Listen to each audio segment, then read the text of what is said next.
여러분, 만약에 우리가 학교에서 배운 우주에 대한 모든 게 사실은 틀렸다면 어떨까요? 좀 황당한가요? 오늘 저희가 살펴볼 오아스피라는 아주 오래된 텍스트가 바로 그 이야기를 하고 있거든요. 우리가 아는 과학 상식을 그냥 통째로 뒤엎어버리는 완전히 새로운 우주론을 탐험해 볼 겁니다. 자, 우리가 알던 모든 것에 도전할 준비 되셨나요? 우리는 보통 태양계가 어떻게 만들어졌다고 배우죠? 거대한 가스 구름이 막 회전하다가 뭉쳐서 태양도 되고 행성도 됐다고 배우잖아요. 근데 이 텍스트는요, 그 가장 기본적인 이야기부터 그거 아니야 라고 딱 잘라 말합니다. 시작부터 정말 세게 나오죠? 아니, 태양이 행성을 만든 게 아니라면 대체 이 거대한 우주는, 지금 우리가 보는 이 모습은 어떻게 만들어진 걸까요? 네, 바로 이 질문이 오늘 우리가 떠날 탐험의 출발점입니다. 그러니까 지금부터는요, 우리가 알고 있던 중력의 법칙이라든지 우주의 법칙 같은 건 잠시만 옆으로 치워두자고요. 대신 이 오래된 텍스트가 안내하는 보이지 않는 힘들이 모든 걸 지배하는 아주 놀라운 세계로 한번 들어가 보겠습니다. 자, 이 우주론이 워낙 좀 복잡하고 방대해서요, 저희가 5단계로 나눠서 차근차근 살펴볼게요. 처음엔 이 우주의 근본적인 재료, 보이지 않는 우주에 대해 알아볼 거고요. 그 다음엔 이 재료들이 어떻게 코스모스를 재구성하는지, 그리고 그게 어떻게 시간의 대주기를 만들어내는지 볼 겁니다. 나아가서 개인이 예언자가 되는 법과 마지막으로 이 모든 비밀이 담긴 창조의 언어까지, 이렇게 따라오시면 아마 이 거대한 미스테리의 조각들이 하나로 딱 맞춰질 거예요. 자, 그럼 첫 번째 장을 한번 열어볼까요? 이 새로운 우주를 이해하려면 딱 하나, 가장 근본적인 개념부터 잡고 가야 해요. 뭐냐면요, 모든 것은 눈에 보이는 것과 보이지 않는 것, 이 둘 사이의 대립에서 시작된다는 겁니다. 이 우주를 구성하는 건 딱 2가지 근본적인 요소라고 해요. 비유하자면 설탕이랑 물 같아요. 코르포르라는 게 있는데 이건 눈에 보이는 모든 물질이에요. 그러니까 스스로는 움직이지 못하는 그냥 가만히 있는 설탕 알갱이 같은 거죠. 반면에 에테는 눈에 보이진 않지만 모든 걸 움직이게 하는 힘이에요. 바로 그 설탕을 녹여서 흐르게 만드는 물 같은 존재인 거죠. 신비롭죠? 하나는 그냥 멈춰 있고 다른 하나가 모든 움직임의 근원이 되는 겁니다. 그러면 이 보이지 않는 에테는 또 뭘로 움직일까요? 바로 보르텍시아라는 힘 때문입니다. 보통 우리는 지구나 행성들이 서로를 끌어당기는 힘, 그러니까 중력 때문에 움직인다고 생각하잖아요. 근데 여기선 그게 아니에요. 거대한 욕조에서 물을 뺄 때 물이 막 소용돌이 치면서 모든 걸 중심으로 쫙 빨아들이는 거, 그거 생각하시면 돼요. 우주 전체에 그런 보이지 않는 소용돌이가 가득해서 그 힘으로 행성도 만들고 모든 걸 움직인다는 거죠. 이게 바로 우리가 알던 중력을 대체하는 근본적인 힘인 겁니다. 자, 이제 좀 흥미로워지죠? 모든 걸 움직이는 힘이 끌어당기는 힘이 아니라 휩쓰는 소용돌이라면 우리가 알던 태양계의 모습은 완전히 달라질 수밖에 없겠죠. 이 새로운 관점이 우리가 알던 우주를 얼마나 다르게 그려내는지 지금부터 한번 제대로 살펴보겠습니다. 우리는 보통 태양을 보면 와, 저 거대한 불덩어리 이렇게 생각하잖아요. 근데 이 텍스트에 따르면 그건 완전한 착각입니다. 태양은요, 불덩어리가 아니라 오히려 거대한 전기 시스템의 중앙 배터리 같은 거예요. 스스로 막 빛과 열을 내뿜는 게 아니라 이 우주 전체에 에너지를 공급하는 발전소 같은 역할을 한다는 거죠. 그러니까 태양 혼자 빛나는 게 아니라 사실은 더 큰 시스템의 아주 중요한 핵심 부품일 뿐이라는 겁니다. 그리고 더 놀라운 건요, 태양과 지구 사이의 그 까만 우주 공간이 사실은 텅 비어있지 않다는 거예요. 그곳에는 셀 수 없이 많은 에테르 세계라고 불리는 보이지 않는 영역들이 있대요. 어떤 곳은 수정처럼 맑고 투명한데 또 어떤 곳은 짙은 안개나 재구름처럼 탁하다고 합니다. 근데 이게 그냥 있는 게 아니고요. 마치 거대한 우주 날씨 시스템처럼 지구를 스쳐 지나가면서 지구의 환경, 심지어 우리 인간에게까지 직접적인 영향을 미친다는 겁니다. 자, 그럼 이런 우주 날씨가 지구에 영향을 미친다면 혹시 우리 인간의 역사와도 관련이 있지 않을까요? 네, 이 텍스트는 그렇다고 단언합니다. 우리가 아는 역사는 그냥 우연한 사건들이 쭉 이어진 게 아니라는 거예요. 오히려 지구가 어떤 종류의 에테르 세계, 즉 어떤 우주 날씨를 통과하느냐에 따라 이미 결정되어 있는 예측 가능한 거대한 주기라는 거죠. 정말 엄청난 이야기죠? 그 주기가 얼마나 기냐면요, 무려 3000년입니다. 이 텍스트에 따르면 인류 문명은 이 3000년이라는 거대한 사이클을 따라서 움직인대요.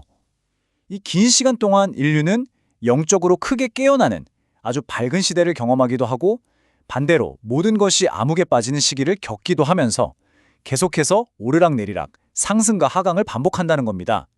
이 타임라인을 보시면 그 3000년이라는 주기의 리듬을 좀 더 자세히 볼 수 있어요.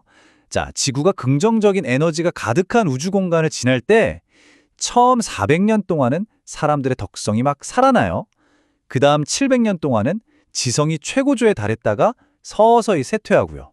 그러다가 어둡고 무거운 에너지가 가득한 지역으로 들어가면 1000년이 넘는 긴 암흑기를 겪게 되는 거죠. 그리고 이 모든 과정이 끝나면 다시 새로운 주기가 시작되고요. 와, 정말 무슨 우주가 미리 짜놓은 거대한 역사 시나리오 같지 않으세요? 그리고 이 주기 안에서도 시간의 성질은 계속해서 변합니다. 여기 보르텍시아 값이라는 게 보이시죠? 이걸 그냥 그 시대를 지배하는 에너지의 점수라고 생각하시면 쉬워요. 점수가 100에 가까운 단의 시기에는요, 공기가 맑은 것처럼 영성이나 영감이 넘쳐나요. 하지만 점수가 33밖에 안 되는 아지의 시기에는 공기가 탁한 것처럼 전쟁과 탐욕이 들끓게 되는 거죠. 결국 인류의 운명이 지구가 어떤 에너지 영역을 통과하느냐에 달려있다는 그런 이야기입니다.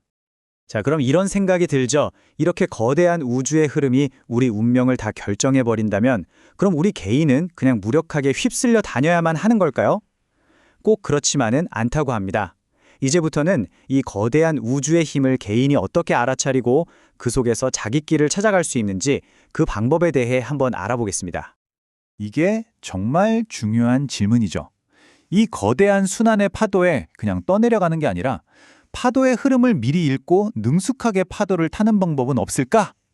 이 텍스트는 그 길이 바로 예언자가 되는 거라고 말합니다. 근데 여기서 말하는 예언자는 무슨 미래를 점치고 그런 사람이 아니에요. 그게 아니라 보이지 않는 우주의 흐름을 피부로 감지하고 이해하는 사람, 그런 사람을 뜻하는 겁니다. 하지만 그 길이 결코 쉽지가 않습니다. 예언자가 되려면 정말 혹독한 자기 훈련이 필요하대요. 예를 들면 동물의 살이나 음식을 안 먹는 건 몸을 깨끗하게 정화하기 위해서고요. 또 마음에 어떤 격한 감정도 들어오지 못하게 하는 건 마음을 잔잔한 호수처럼 만들기 위해서래요. 이렇게 자아를 버리고 심지어 고통에 무감각해지는 훈련까지 거쳐서 마침내 개인적인 감정의 파도를 넘어서야 비로소 우주의 거대한 흐름을 감지할 수 있는 순수한 상태가 된다는 거죠. 특히 이 구절을 보면 우리의 식단이 영적인 감각과 얼마나 깊이 연결되어 있는지를 아주 직접적으로 알 수 있습니다. 그러니까 육체적인 것에 집중하게 만드는 음식, 즉 육식은 보이지 않는 세계를 감지하는 우리의 안테나를 점점 무디게 만든다는 거예요. 한번 생각해 보세요. 여러분의 식단은 여러분의 감각을 더 예민하게 만들고 있나요? 아니면 좀 둔하게 만들고 있나요? 이 텍스트는 이게 바로 예언적인 능력을 갖추기 위한 가장 기본 중의 기본이라고 강조하고 있습니다. 자, 이제 마지막 장입니다. 지금까지 우리는 우주와 역사 속에 숨겨진 어떤 거대한 패턴, 질서 같은 걸 살펴봤잖아요. 그런데 정말 놀랍게도 이 텍스트는 그 패턴이 우리가 매일 쓰는 언어의 가장 깊은 뿌리에도 그대로 새겨져 있다고 말합니다. 이제 소리와 상징 속에 숨겨진 창조의 비밀을 한번 찾아가 보시죠. 이 텍스트에서는 인류 최초의 언어를 패닉이라고 부릅니다. 우리가 아는 그 패닉 상태? 물론 그 뜻은 아니고요. 여기서 말하는 패닉은 인류가 자연을 보고 처음으로 내뱉었던 아주 원초적인 소리에 가까워요. 그냥 정보를 전달하는 도구가 아니었던 거죠. 소리 그 자체가 우주의 힘과 직접적으로 연결된 창조의 힘을 담은 그런 언어였다고 합니다. 이 표를 보시면 패닉이라는 언어가 얼마나 직관적인지 바로 느껴지실 거예요. 땅을 보고 자연스럽게 내뱉는 소리? 하늘을 우러러보면서 내는 소리? 이런 식으로 세상의 가장 근본적인 개념들이 가장 원초적인 소리로 표현된 거죠. 마치 아기가 세상을 처음 배우면서 내는 소리처럼요. 언어 자체가 우주를 그대로 비추는 거울이었던 셈입니다. 자, 결국 이 모든 조각들을 다 맞추고 나면 하나의 거대한 그림이 완성됩니다. 오아스페가 우리에게 보여주는 우주가 바로 이런 모습이에요.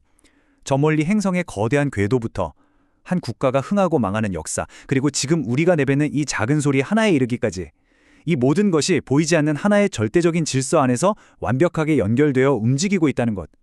다시 말해, 이 우주에는 그 어떤 우연도 없다는 겁니다. 오늘 이 신비로운 우주론을 함께 쭉 따라와 주셨는데요.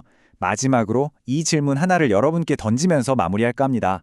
어쩌면 우리 각자의 삶에서 일어나는 기쁨과 슬픔, 수많은 만남과 헤어짐 같은 것들, 이 모든 건 역시 우리가 아직 인식하지 못할 뿐인 더 큰 우주적인 패턴과 주기의 일부는 아닐까요? 그 답은 아마 오직 여러분 자신만이 찾을 수 있겠죠. 오늘 이 이야기가 여러분이 사는 세계를 조금은 다른 시각으로 바라볼 수 있는 그런 계기가 되었으면 좋겠습니다.